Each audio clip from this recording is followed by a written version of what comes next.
I am very happy to be here with you today. Thank you so much for tuning in. Today, the plan is to get a themed messages from Spirit reading for you.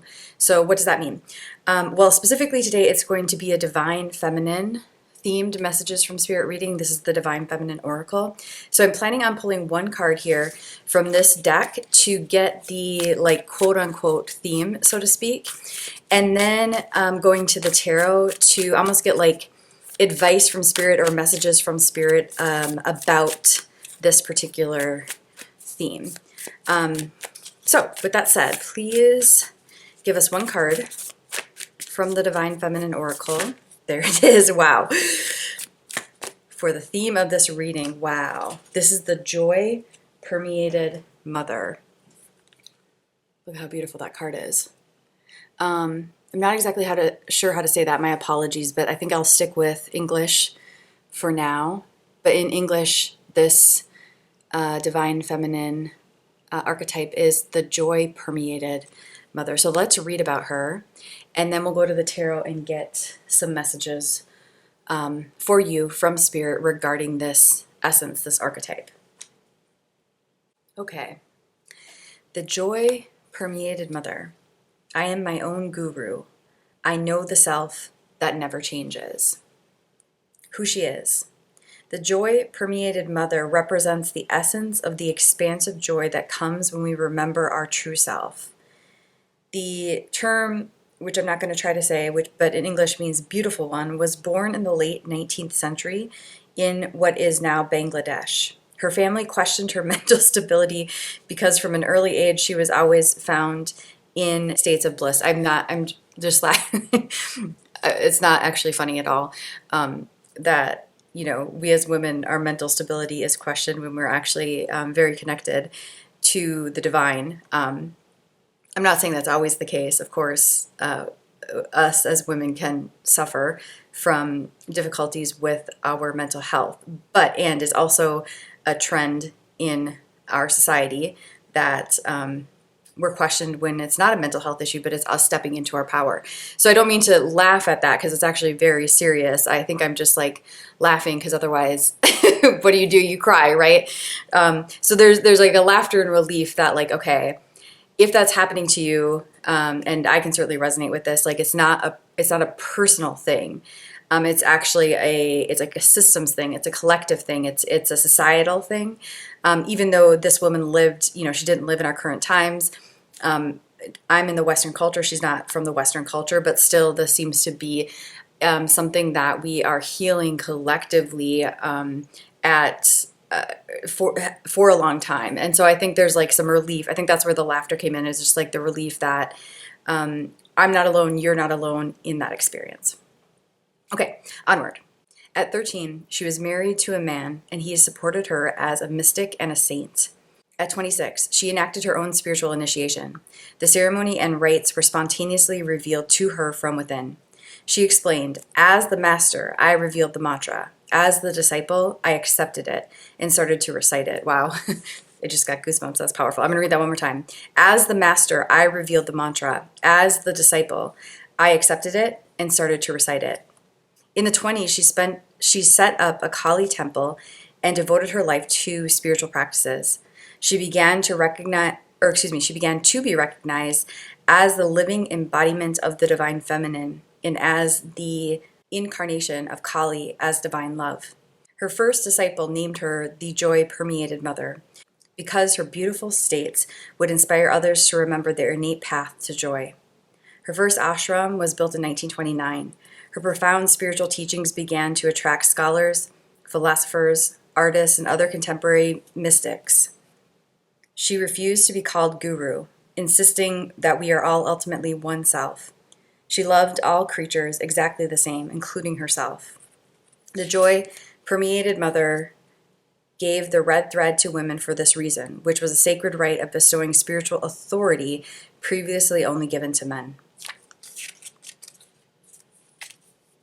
So I'm pretty sure a while back, this particular archetype, this card came out when I was using the Divine Feminine deck.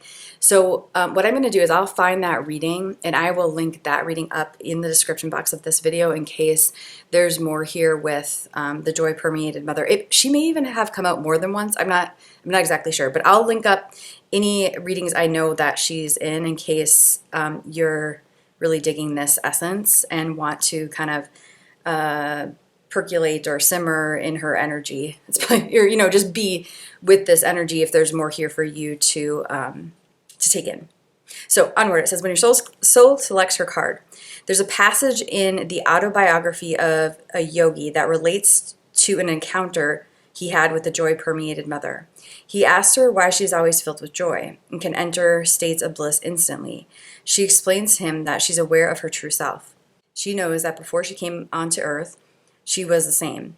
As a little girl, and later when she grew into a woman, still she is the same. And now, sitting in front of Yogananda, she remains the same. And even after death, she says, though the dance of creation changes around me, I shall be the same. This is self-realization, merging with the aspects within us that never change. It's becoming conscious of the self that is eternal, while within this brief mortal experience. The Joy Permeated Mother believed that the only true calling or purpose any of us has is to become realized. And so she believed that any action we take in that direction is sacred. There's deep, calm, abiding joy that arrives when we can merge with the aspect of us that never changes. There is a bliss we get to experience every time we detach from the surface storms that cause chaos in our lives. If we can remember that we are the guru, that we are the aspect of the divine that remains the same no matter how much change surrounds us, then we get to arrive at a joy that lives at the core of our being. Soul voice meditation. What does joy feel like in my body? Intention. I am my own guru. I know the self that never changes. Wow. Wow, wow, wow. So here we go. Let's get some messages from Spirit on this theme of, I think it's self-realization and also trusting yourself, right? Like this idea that each of us is our own guru, to chart our own path, to figure out our preferences, to figure out our values, our visions, to figure out what it is that aligns with, what path it is that aligns with that unique and innate sense of self.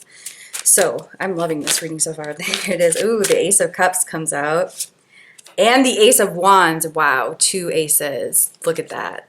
That's beautiful. Okay, one more message, please, for the viewer at the time they find this video on this important and sacred idea of more and more trusting themselves, becoming their own guru, knowing themselves. One more message, please.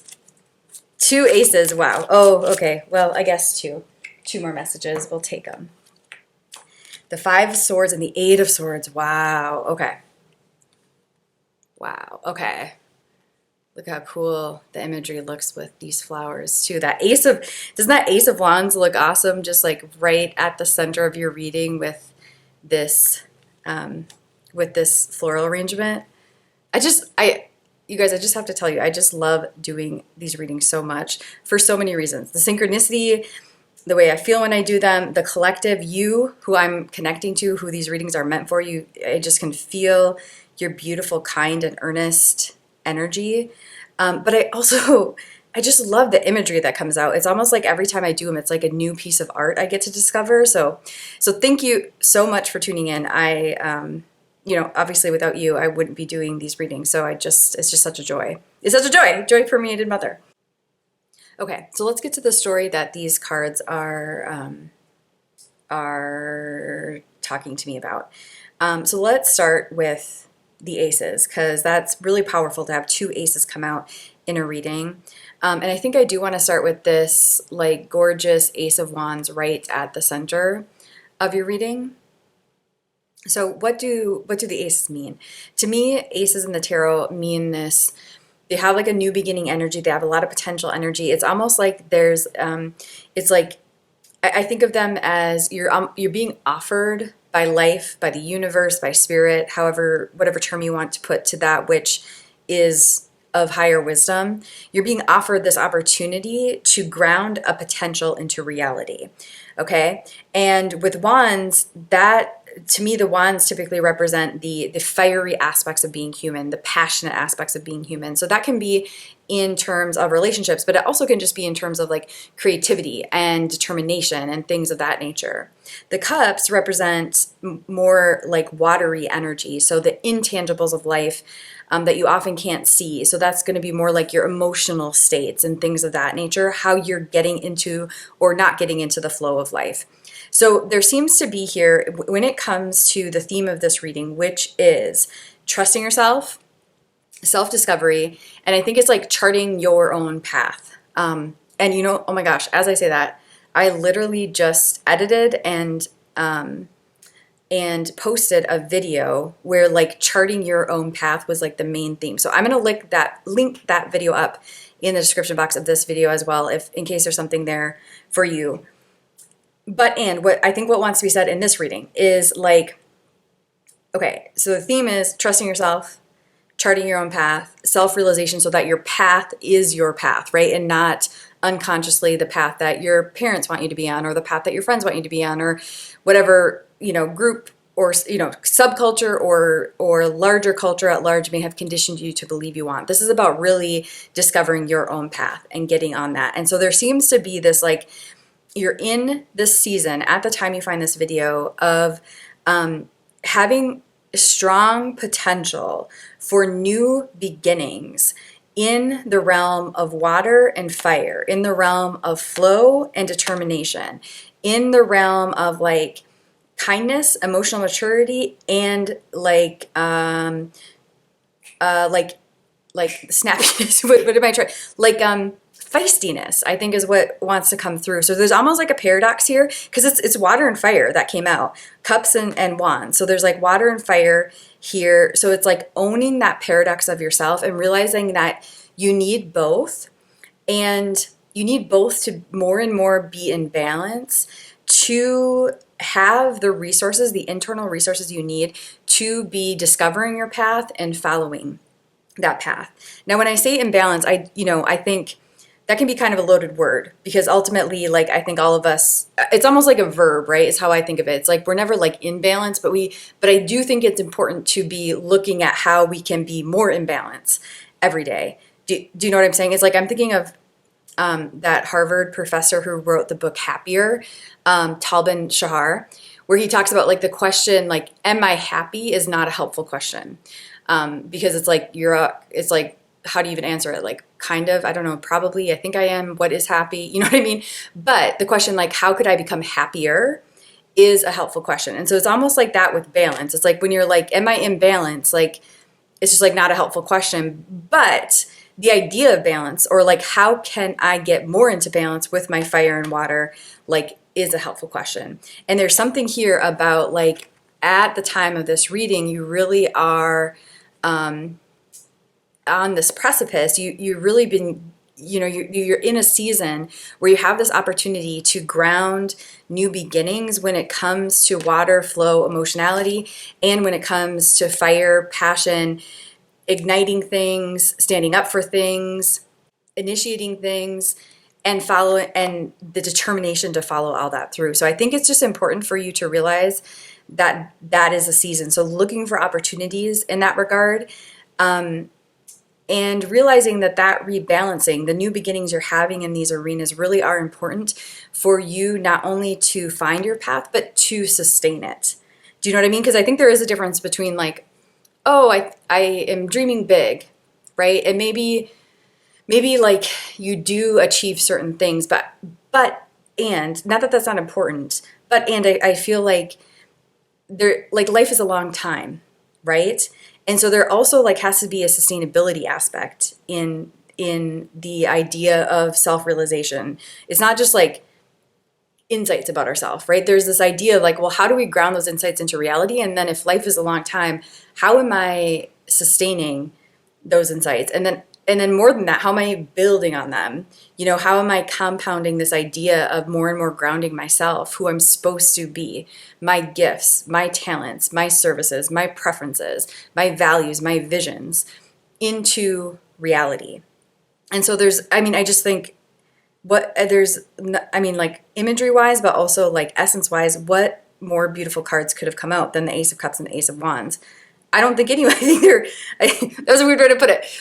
But what I'm trying to say is like, these are beautiful cards to come out. You're clearly in this like beautiful season where you have just new beginnings percolating, and it's just up to you to recognize them. Think of the archetype of aces. Again, you're recognizing, and you're the one who has to recognize the potential and then baby step by baby step ground it into reality. But if you can tune your lens to more and more be recognizing the potentials, the seemingly small and then larger opportunities for you to ground new beginnings in emotionality, and for you to ground new beginnings in determination and initiation, I think it's really going to compound. And then let's talk about the swords cards. So we have then 2 swords cards to finish the spread that, if you remember, both came out at the same time. And I think it's a powerful message here. It's the 5 of Swords and the 8 of Swords. And both of these, frankly, can be difficult energy. What I typically think of when I say the 5 of Swords is difficult relationship dynamics. And then when I typically think of when I see the 8 of Swords is like difficult dynamics with ourselves. So another way to put that is like self-imposed limitation.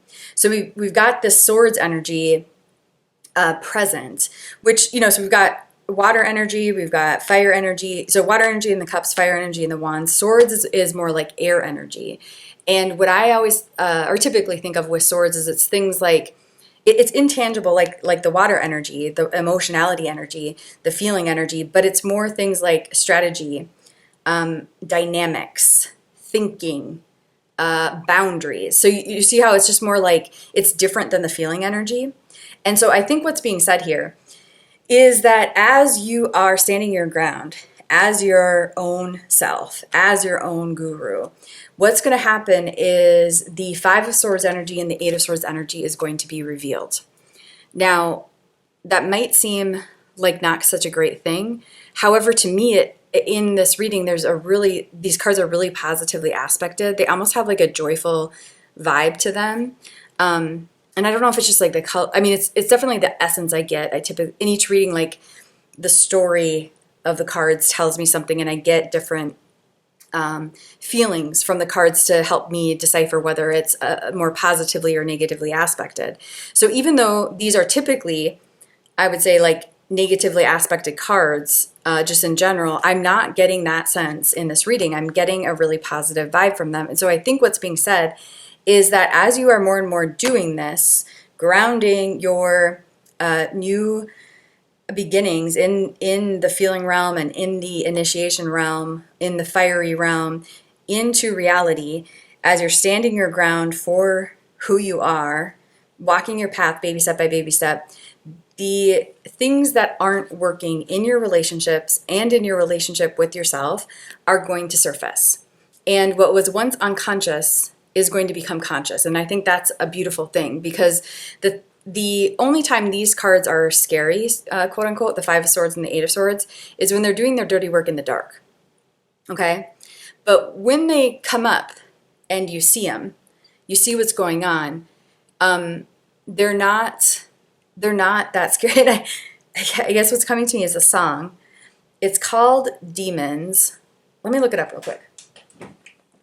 Okay, I'm back. It's called Demons. It's by Allison Russell. And here's what some of the lyrics says. It says, demons, demons, coming up from behind. Demons, demons, been there all my life. And then it says, oh, turn around, look at them in the face. They don't like how sunlight tastes. Oh my God, it's such a great song. And P.S., I'd highly, if any of this is resonating, you might really love Allison Russell's album that is entitled The Returner.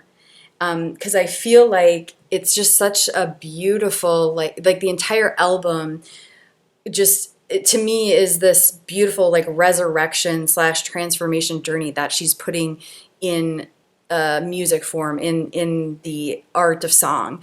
And so and that's, I guess what I'm trying to say is I'm getting the sense that you are on a very powerful transformational healing journey where you are at this precipice of more like resurrection, renewal, and even returning energy, I guess, because when we go through this healing journey and we are allowing ourselves more and more to be on our path, what's really happening is we're returning to ourselves, right? We're returning to ourselves.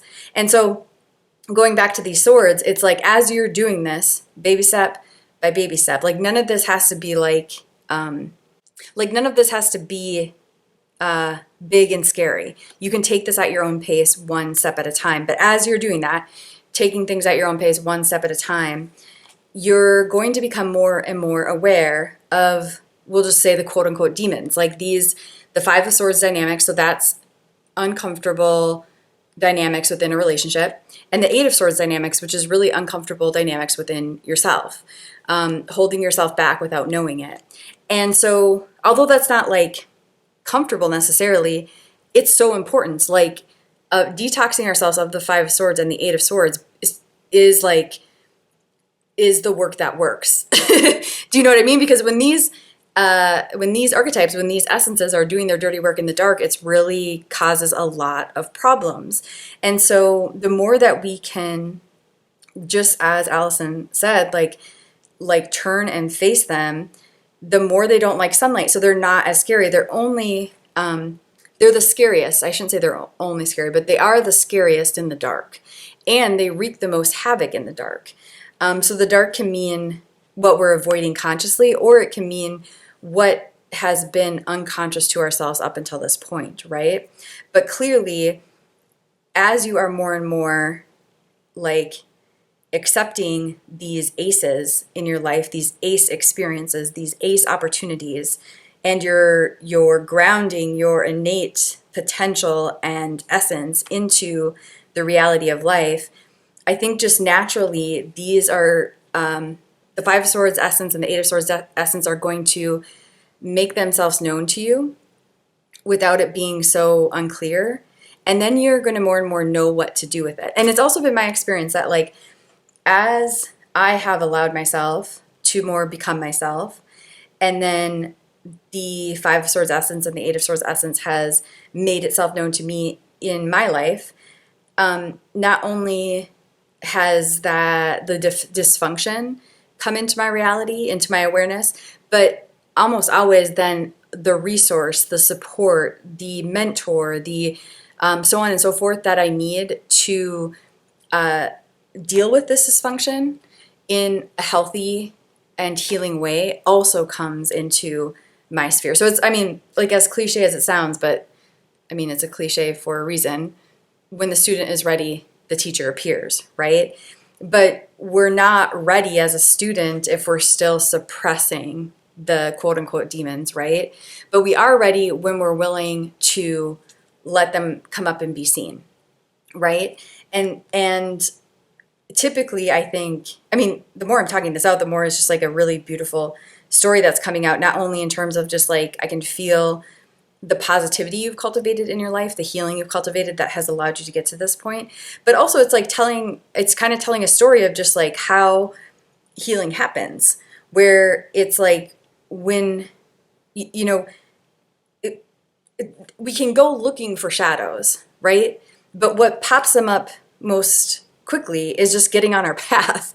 Do you know what I mean? Because then everything and everyone that we connected with when we weren't really our innate self and probably didn't know it, there's going to become issues, right? Because when one person changes it in a true and healthy way, that transformation ripples, right? And so I think I'm just loving what it's saying, which is like, you don't always have to go looking for the things that are causing the problems. You can both, and again, there's like this paradox here, you can both like ground the things that aren't causing the problem, so these new beginnings aligned with your innate self in the realm of feeling and in the realm of determination and fire, and then it will just naturally show you the things that are in alignment with your innate self. And then you'll have the strength to more and more look and deal with that reality. And I think there is a real like reality essence here, which I just love. So what do I mean by that? I mean like instead of being in the realm of theory when it comes to your healing, instead of being in the realm of hoping, this is a real like grounding your true essence into reality, baby step by baby step, and dealing with the implications and the reality of that experience. Because I think it's really easy to like want a better life, right? But to get a better life, we actually have to become better. Like it's an innate transformation. It's not an outward thing, right? And when we become better, there are consequences to that, right? The guides who Paul Selig channels say that the cost of the new is the old. Okay? And I always have found that to be a really powerful quote in my life, because I think there was a more immature part of me that like didn't want a cost. Like I wanted a better life without actually becoming better and without having consequences to me becoming better, right? But although it's scary to come to the awareness and sit in the reality that there are consequences to becoming better, it also, for me, has been so liberating, because then I'm not in this stagnant place where I am unconsciously avoiding a better life and becoming better and then having a better life because I'm scared of the consequences. Now instead I bring it to consciousness, right? And I'm like, okay, there is a cost to becoming better. The cost of the new is the old.